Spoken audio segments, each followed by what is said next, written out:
Today I'm going to talk about two primary things. One is the dollar, the devaluation of the dollar and how gold and silver plays into that. Last week I did a video on the history of currencies. Got a lot of very favorable comments on that. Thank you. And then secondly, I'm going to cover a piece on Mr. Dave Ramsey and what he says, some things I agree with him on, that I think he's right on about, and some things I think he's way off on, and I'll talk about why. I'm Ben Reppond. Today is September 23rd, 2025. Thank you for watching my YouTube channel. Let's begin with the dollar.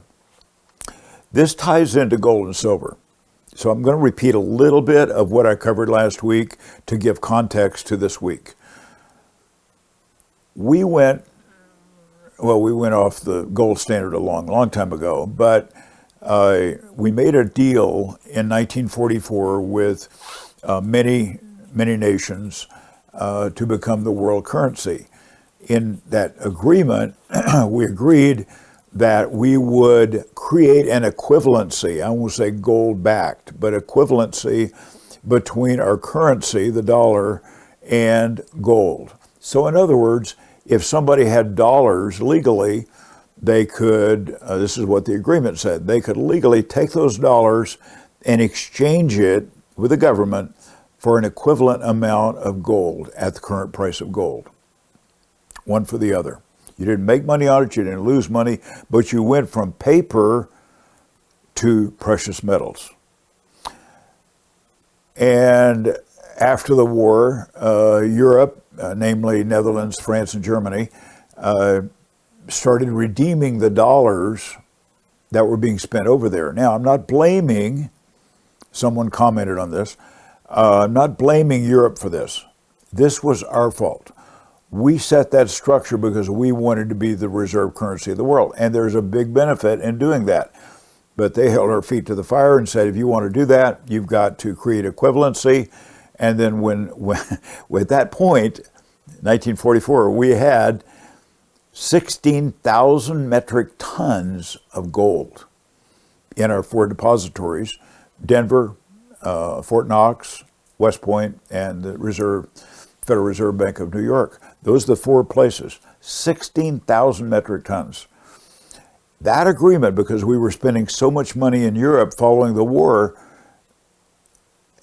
we had literally, well, I don't know how many dollars we'd spent, but those countries wisely came to the U.S. and said, we'll take you up on that deal.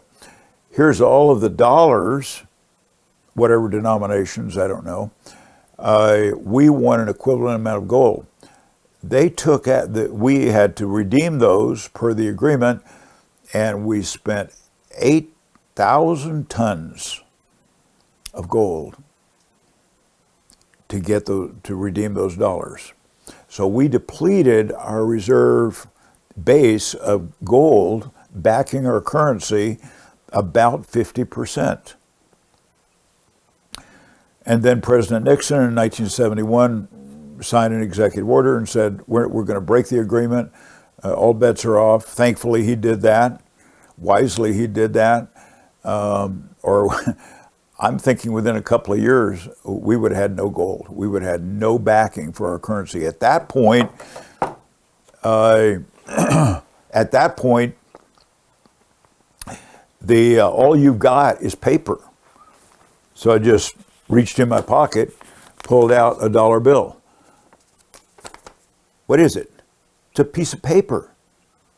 It's nothing except a piece of paper, unless you and I agree that it's worth something. Now, if you reach in my other pocket, and I don't have a gold coin with me, but I have a silver coin. So if you that's 1 ounce of silver, but let's just say it's gold. Or let's say it's a kilo of gold.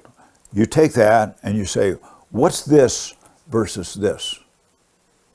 Today, this is worth about $43 spot price. this is worth whatever you and I agree it's worth. It's just a piece of paper. This has intrinsic value. So they did that. They were getting depleted. Good for them, bad for us.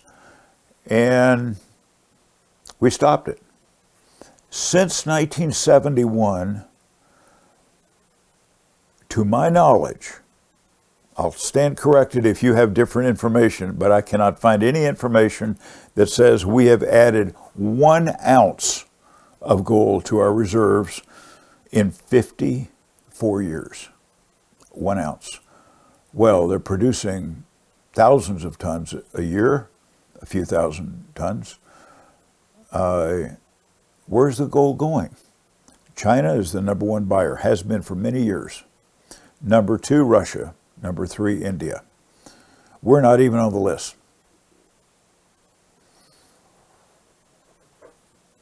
So the dollar is becoming worth less and less and less because there's nothing behind it. There's the 8,000 tons, but that wasn't even enough for 1971. And everything that's been printed since, which is the vast, vast majority of it, has nothing behind it. So I want to show you some charts.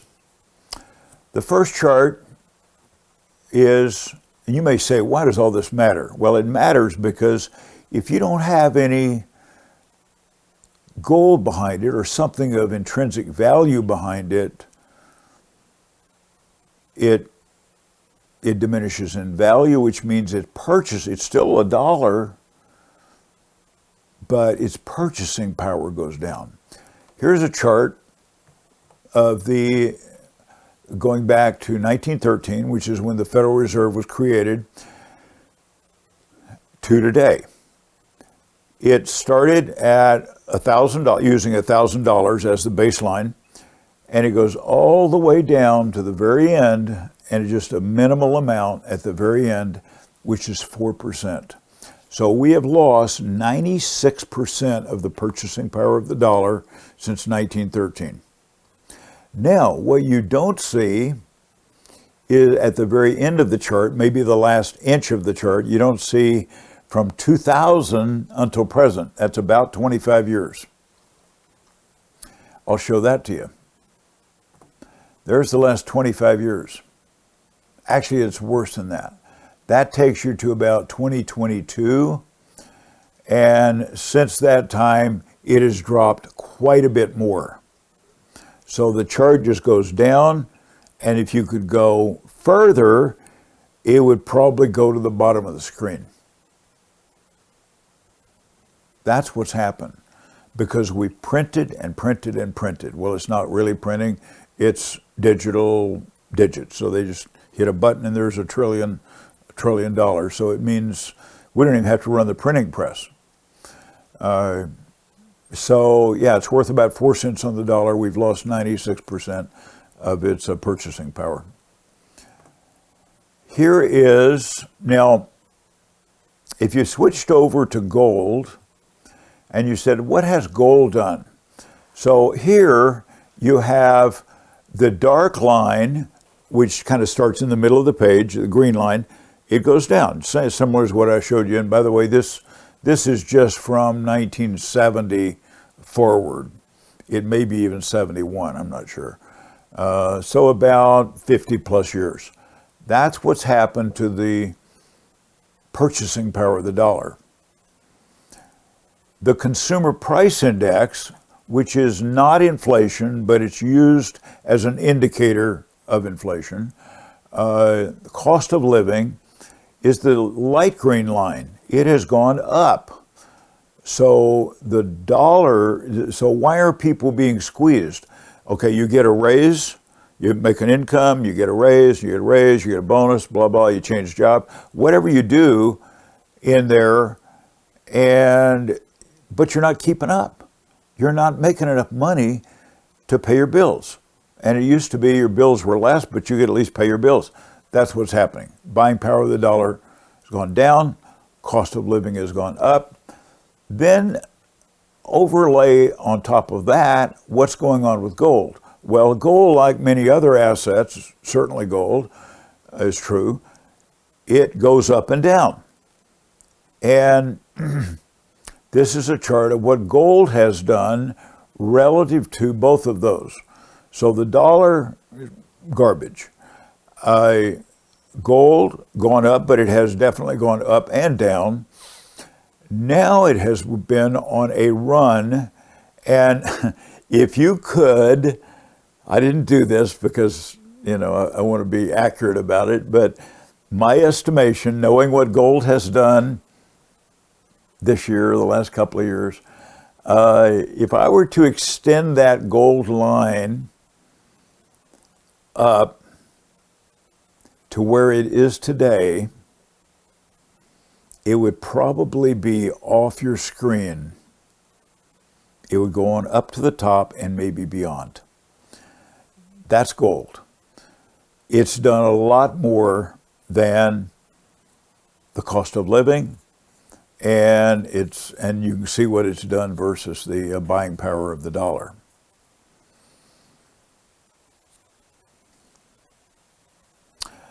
I look at gold and silver, gold and silver. I prefer silver, but they're about the same in one respect. I look at them as an insurance policy. I buy silver for the purpose of having an insurance policy. Well, if the government could do it, if they did do it and backed our currency so that we didn't have this runaway inflation, then, maybe I wouldn't need to, but I'm still going to end up with a piece of paper.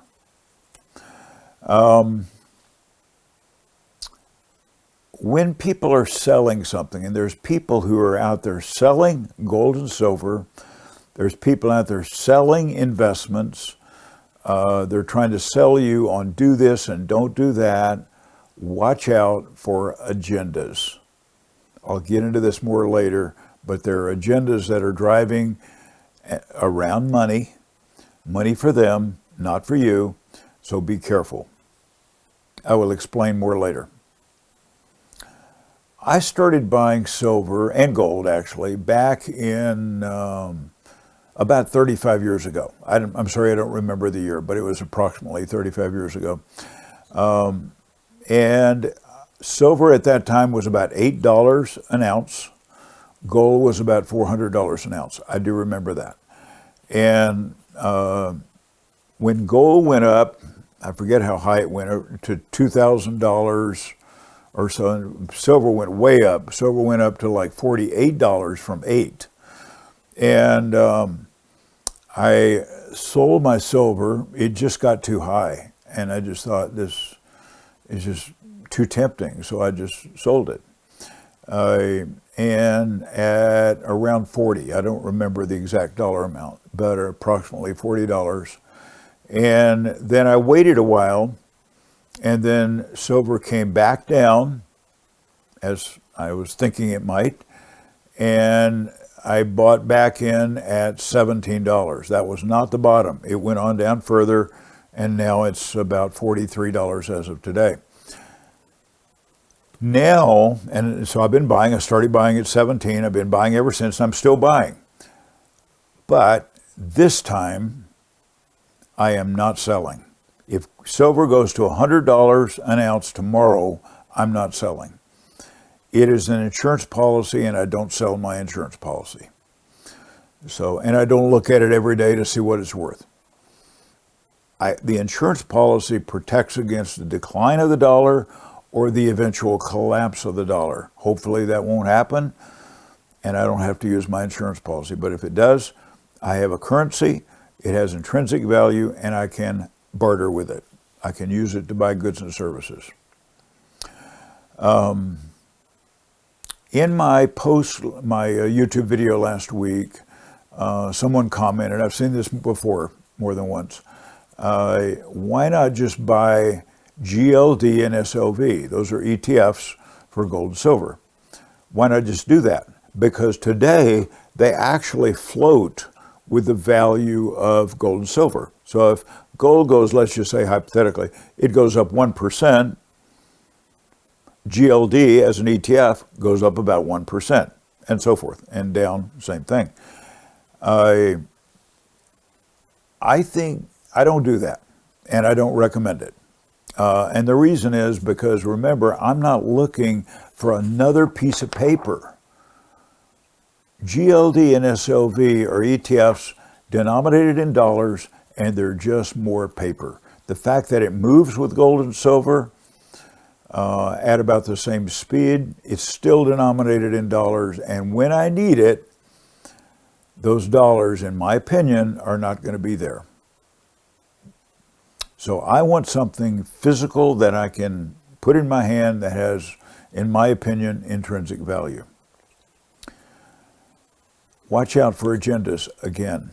Those promoting GLD and SLV, not always, but sometimes they are financial advisors who are trying to charge a fee or make a commission. You don't make a commission on those particularly, but on some funds you do, mutual funds that have gold and silver or miners in them, or they charge a fee. And that's why they want that instead of gold and silver. If you talk to a financial advisor, there are very many out there. I'm surprised at that, actually. But if you talk to very many of them, you'll find, oh yeah, they think that's a terrible investment. In spite of what I just showed you, they think it's a terrible investment. And so they don't recommend it. And the reason is because they don't get to charge a fee on it. You get your money outside the system, outside the banking system, away from the financial advisors who want to charge you a fee for that. And yeah, I don't do that. I use IRAs, Roth IRAs, SEP IRAs to actively manage stock market opportunity and risk. I get in the market in the strongest index when the market's going up. That's how I manage money. I get out of the market when the market's going down. And that's what I use IRAs and Roth IRAs for. I would recommend, or what I do myself, you can do what you want. What I do is I take taxable money that I've already paid taxes on, and that's the money I use to buy silver. And if you want to buy gold, go for it. Nothing wrong with that.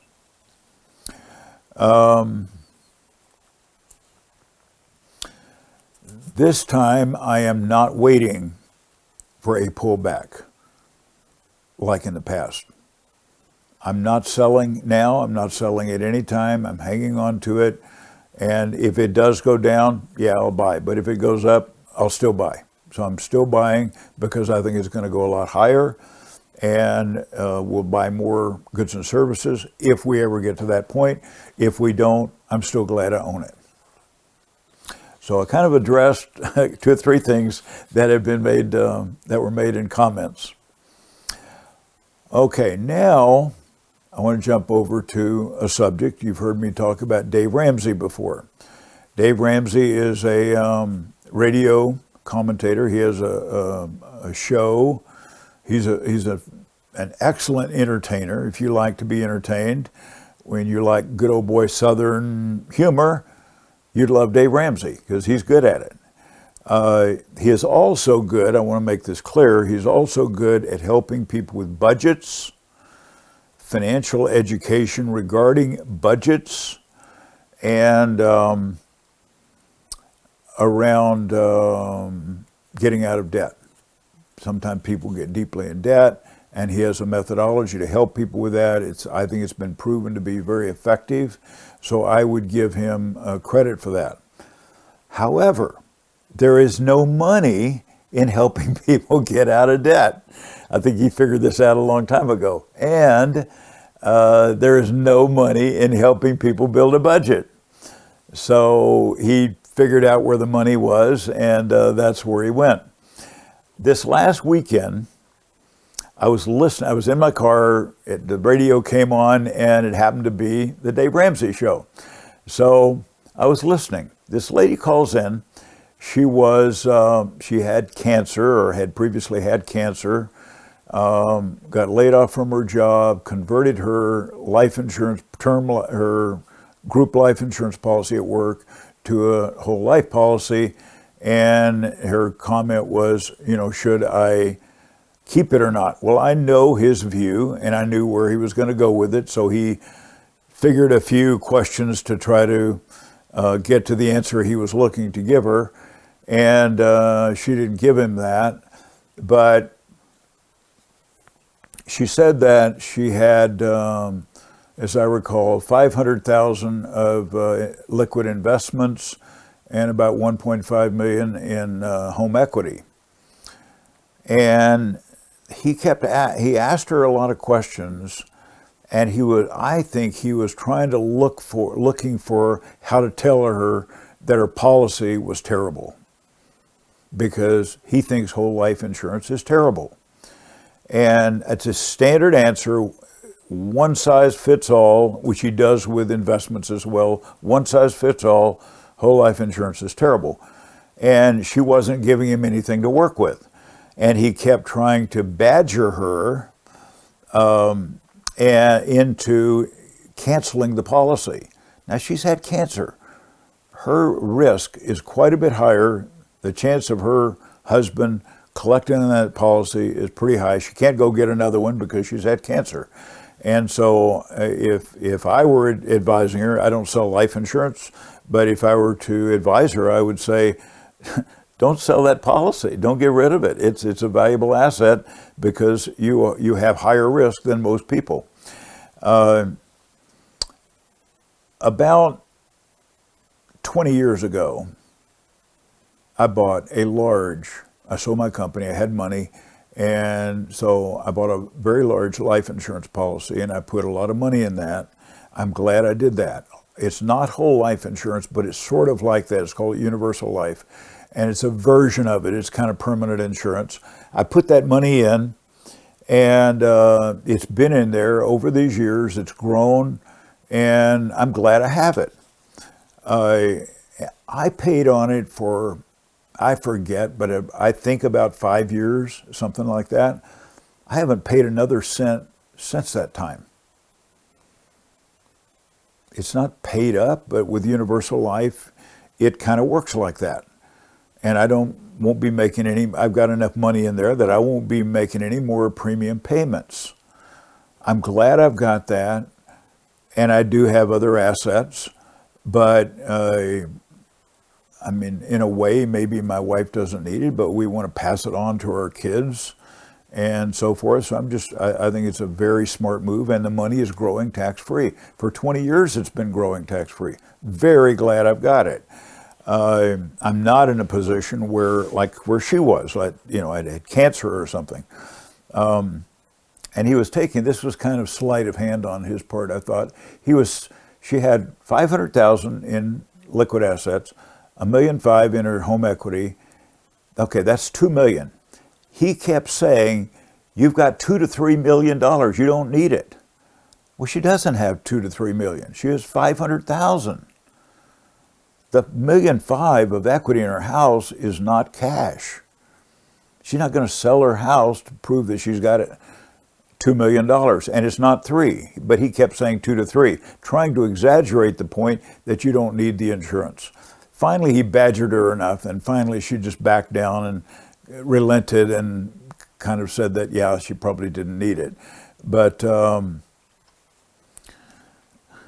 what he's pushing is term life insurance. Term life insurance starts out, and when you're younger, starts out cheap, very cheap. You can get it. You hear the ads on the radio.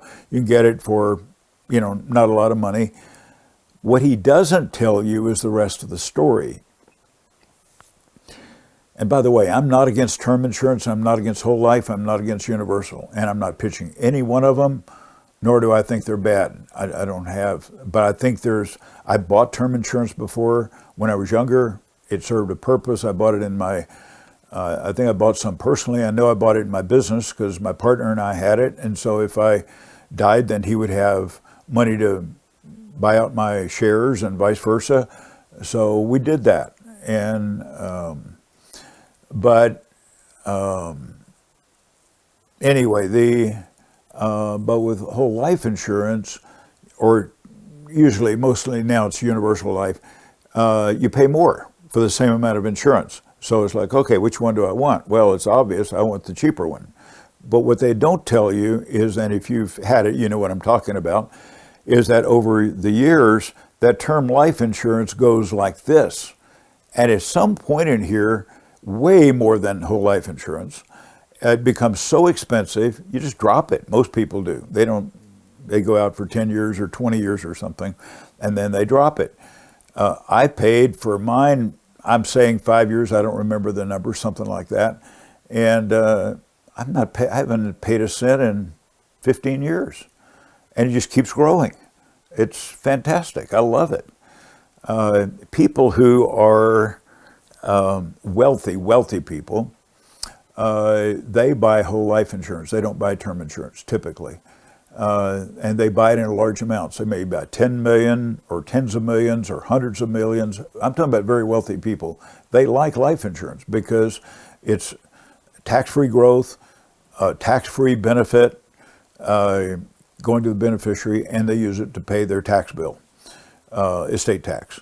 So there's a lot of uses for it, and they do not buy term insurance, typically. And it's expensive, but they think it's a good value. Well, if it's a good value for the smartest people and the wealthiest people out there, why am I going to listen to a guy like Dave Ramsey telling me that it's terrible? And that's what he says is worst thing you could do with your money.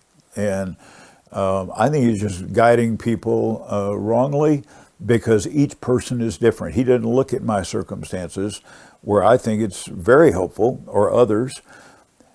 One size fits all. Everybody should buy term insurance. Why does he do that? He takes, when you call his show or send in a request for information, they take that information and capture it and sell it to financial advisors or insurance agents who are trying to sell you something. And they sell it to three of them. On investments, they charge the advisors, of which I'm not one, but people who do that, they charge them $180 per lead, per name. That's your name. If you send in a request, $180 for three people. So he makes over $500 on selling your name to people trying to sell you something. Most of them are not fiduciaries. They are commissioned salespeople working for the company whose name is on their business card. Their obligation is to them, their loyalty is to them. They represent them. They do not represent the customer legally. They may act like they represent you and trying to help you, but legally they represent their company. And they make a commission. Nothing wrong with making a commission, but you start to follow the money and you see why there's such motivation. So by promoting term insurance, these people know how to sell term insurance. Permanent insurance, whole life, universal life, those are more sophisticated products. And people that he's selling the names to typically are not that sophisticated, and they're easy to just sell a price and collect a commission and call it good. So that's where the motivation is. That's why I say watch for agendas. He also is against gold and silver. He hates gold and silver. He just says gold, but gold and silver. And whole life insurance or universal life insurance, hates it. And those are things that I found very useful. I've done very well with both of those, and I do them for different reasons. But again, the people he's selling the names to, they want to make commissions and they want to charge fees on products, and those don't fit their agenda. And that's really what it comes down to. All I'm saying is be careful. And I don't know about Susie Orman. I know she's got a show. I don't watch her, so I think she does the same thing, but I can't say that for sure because I don't watch her. But there are others who have, financial shows, or for that matter, may have a podcast. And when I'm making these statements, I'm saying vast majority. So maybe 95% or more fall into the category that I'm describing. And I'm sure there are a few exceptions, but they are rare. Okay, enough on that. Now I want to play one brief clip from a guy named Jeffrey Gundlach. He is a pretty big name on Wall Street. He is the CEO of a company called Double Line. He's been around for quite a while, and it's an interesting video. His point here, which kind of goes back to my first piece, is that the dollar is in trouble. And the reason I'm playing it is because he's credible. Other countries are breaking away from the dollar. There are nations, you could call them the BRICS nations, Brazil, Russia, India, China, South Africa. You could say those countries are trying to do business in something besides the U.S. dollar, even though the dollar is a reserve currency. And there's ways that they're finding ways to do that. But more and more, the dollar's weakening, the dollar status in the world is weakening, and other countries are wanting to do business more directly with other countries in their own currency.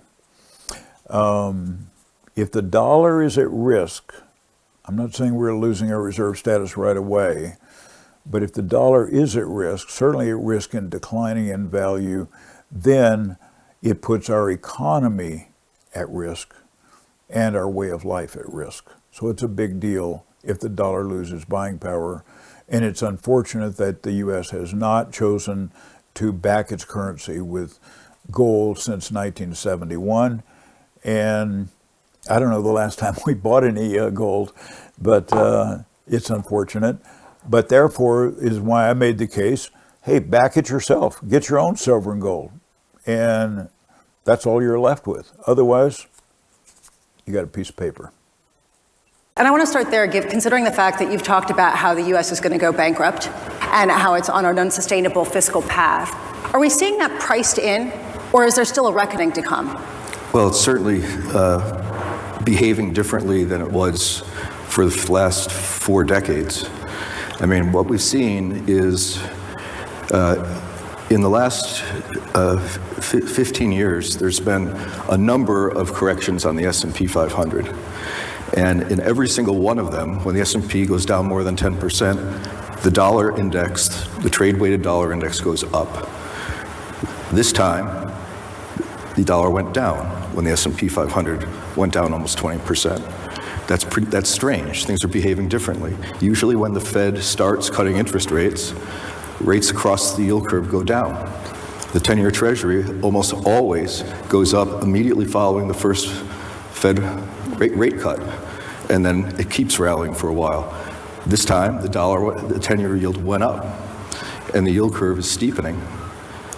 So I think what we have is a recognition that the interest expense for the United States is untenable if we continue running a $2.1 trillion budget deficit and we continue to have sticky interest rates.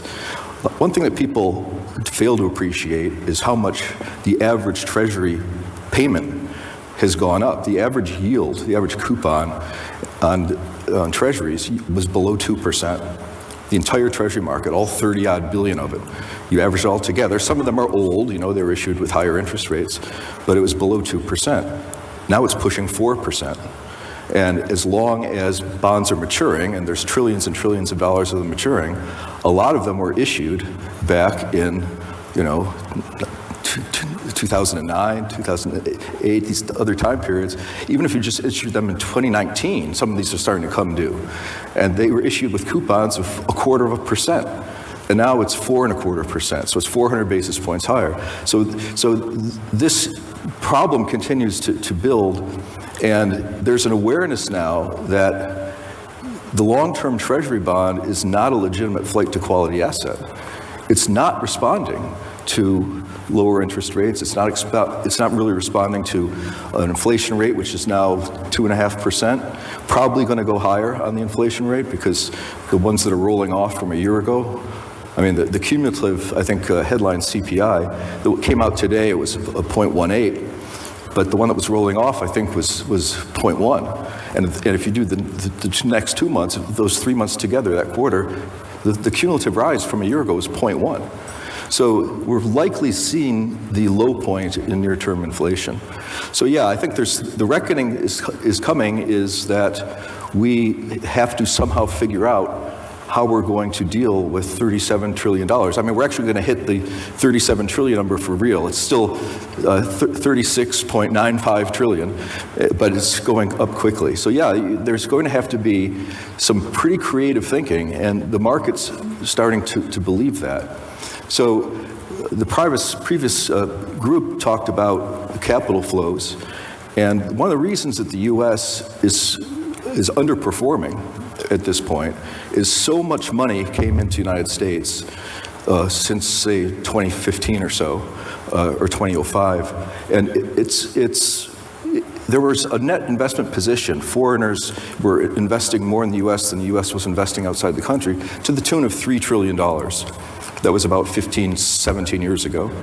It's now over $25 trillion is the net investment position. And the dollar is falling. So it's not inconceivable that some of that $25 trillion that came in over just a couple of, not even 2 decades, could go out. And so this is a moment where finally you have the setup where non-US investment, even if you're a dollar-based investor, you should be thinking about increasing your allocations to non-dollar investments. And it's already working. Okay, thank you for watching. If you have questions or comments, leave them in the comment section below.